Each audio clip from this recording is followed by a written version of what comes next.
Hello, my name is Lawrence Cruz, and I'm the site pastor of the Wasaga Beach campus of Clearview Community Church. Limitations.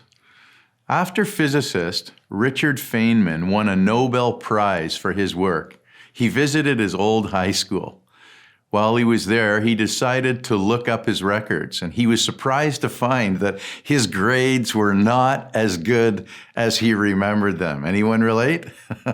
He got a kick out of the fact that his IQ was 124, and that's not much above average. Dr. Feynman saw that winning the Nobel Prize was one thing, but to win it with an IQ of only 124, well, for him, that was really something. Many would agree, because we all seem to assume that winners of Nobel Prizes have exceptionally high IQs. They're the smart people. Feynman confided that he always assumed that he was one of those smart people. If he had known that he was really just a bit above average in the IQ department, I wonder if he would have had the audacity to launch the unique and creative research experiments that would eventually win him the greatest recognition the scientific community can give. Perhaps not. Maybe so. Maybe the knowledge that he was a cut above average, but not in the genius category, would have influenced what he tried to achieve. After all, from childhood, so many of us have been led to believe that, hey, just ordinary people don't accomplish extraordinary feats. Well, today, we're beginning a new series called Who is Jesus? They are mostly found in a part of the Bible called the New Testament. But to get started, we're going to have a look at a part of the Bible called the Old Testament, and specifically a book titled Exodus. It's in chapter 3. We're going to have a look at the first 14 verses. It's from the Message paraphrase. Here we go. Moses was shepherding the flock of Jethro, his father-in-law, the priest of Midian. He led the flock to the west of the wilderness and came to the mountain of God, Horeb. The angel of God appeared to him in flames of fire, blazing out of the middle of a bush. He looked, the bush was blazing away, but it didn't burn up. Moses said, "What's going on here? I can't believe this. Amazing. Why doesn't the bush burn up?" God saw that he had stopped to look, and God called to him from out of the bush, "Moses! Moses!" Can you imagine? He said, "Yes, I'm right here." God said, "Don't come any closer. Remove your sandals from your feet. You are standing on holy ground."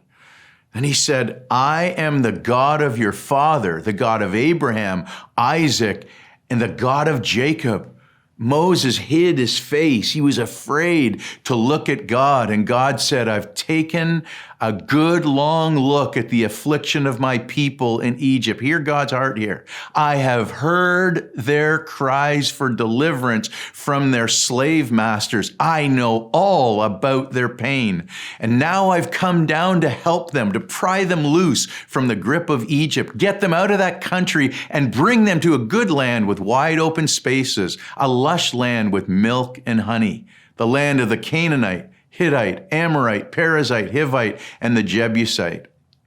The Israelite cry for help," oh, hear this, "has come to me," God said, "and I've seen for myself how cruelly they are being treated by the Egyptians. It's time for you, Moses, to go back.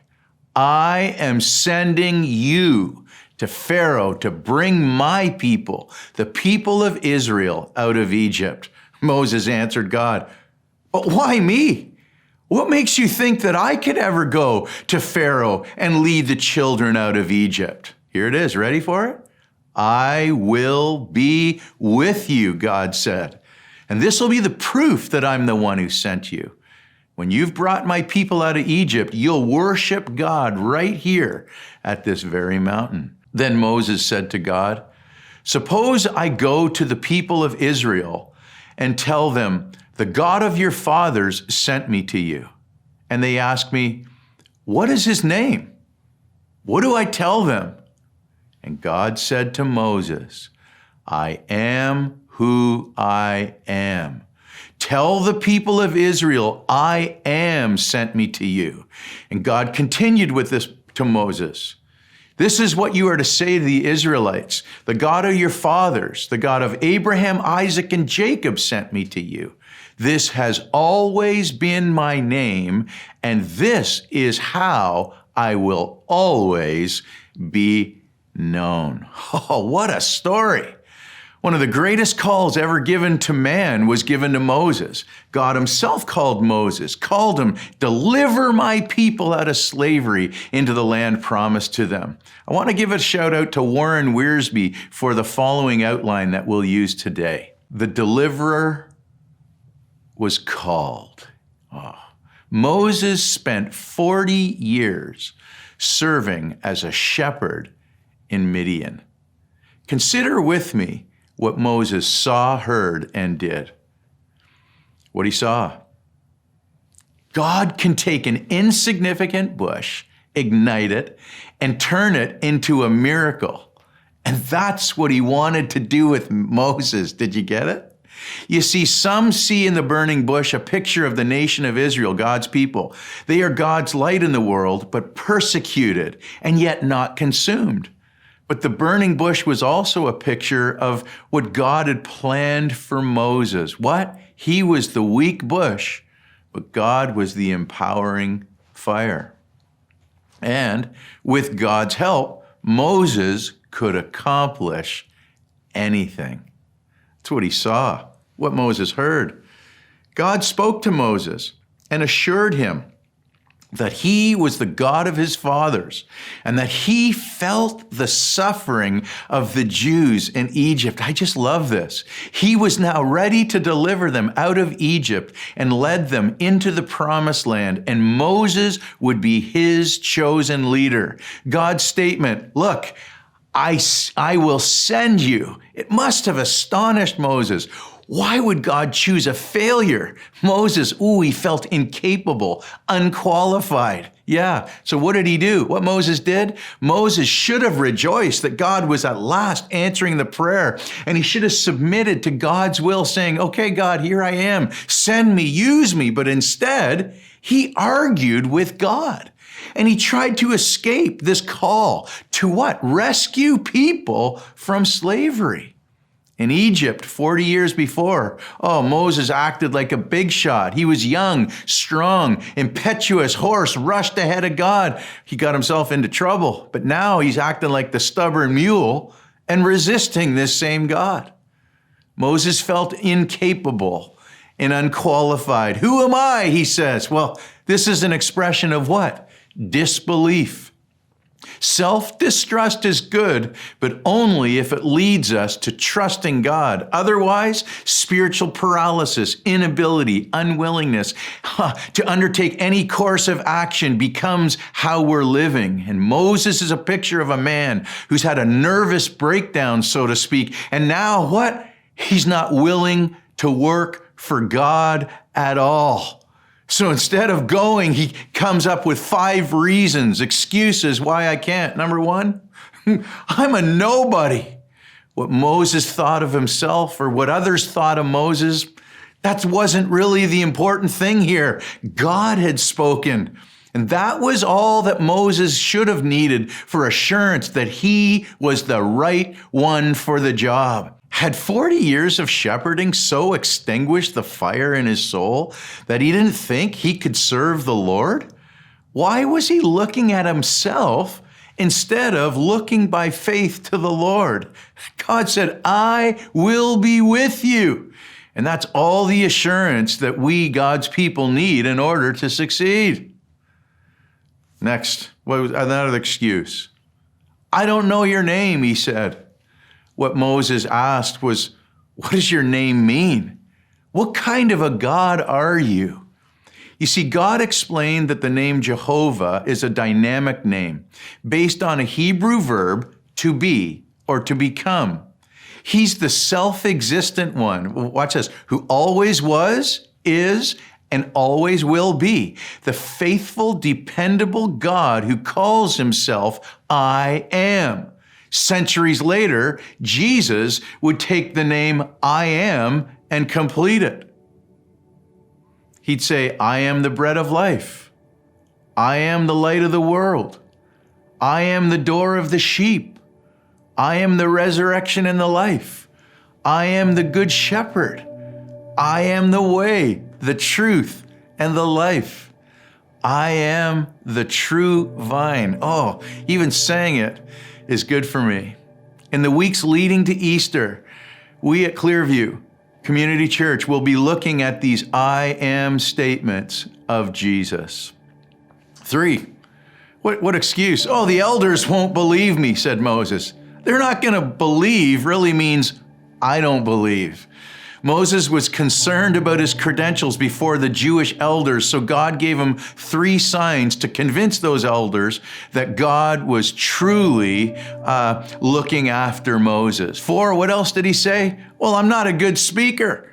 Moses completely missed the message of God's name and God's miraculous power. I am is all that we need in every circumstance of life, and it's foolish for us to argue that I am not.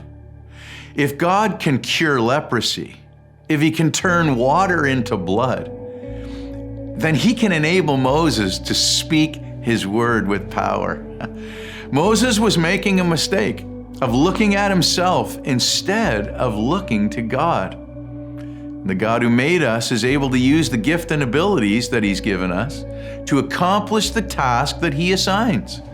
Was Moses showing an attitude of pride or true humility? 40 years earlier, he felt perfectly adequate to face the enemy and act on behalf of his people. But now, somehow he's backing off and saying about himself, hey, I'm just a worthless failure. The humble servant thinks only of God's will and God's glory, not his or her own. No inadequacy, success, or failure comes into the picture. Moses was clothing his pride and unbelief in a hollow confession of weakness. Wow, that's huge. 5thly, what did he say? Somebody else can do it better than me. Oh Lord, please send someone else to do it, would you? Moses calls him Lord and yet refuses to obey his orders. And most of us understand that attitude. Or many of us do, because I think we've all made the same mistake. At least I have.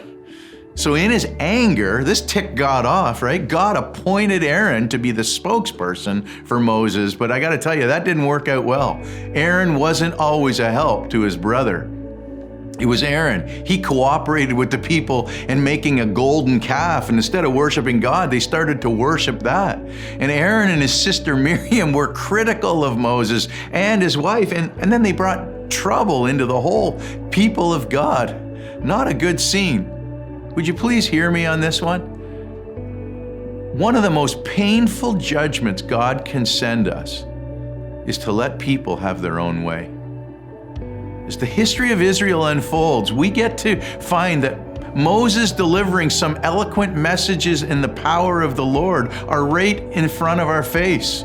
The lesson is plain. God knows us better than we know ourselves. So we should just simply trust him and do what he tells us to do. Trust. Tim Hansel tells a good story. One day, while my son Zach and I were out in the country, climbing around in some cliffs, I heard a voice from above me yell, "Hey, Dad, catch me!" I turned around to see Jack joyfully jumping off a rock straight at me. He had jumped and then he yelled, "Hey, Dad." I became an instant circus act, catching him. We both fell to the ground. Now, for a moment after I caught him, I could hardly talk. When I did finally find my voice again, I gasped, "Hey, Zach, can you please give me one good reason why you did that?" Zach, cool as a cucumber, he responded with such calmness, "Well, sure, you're my dad." His whole assurance was based in the fact that his father was trustworthy. Zach could live a life to the full. Hey, reckless abandon. Why? Because he trusted his father. That was Tim Hansel, 1987. Clearview, may God bless us all with the reckless ability to just trust our Father. Have a great week, everyone.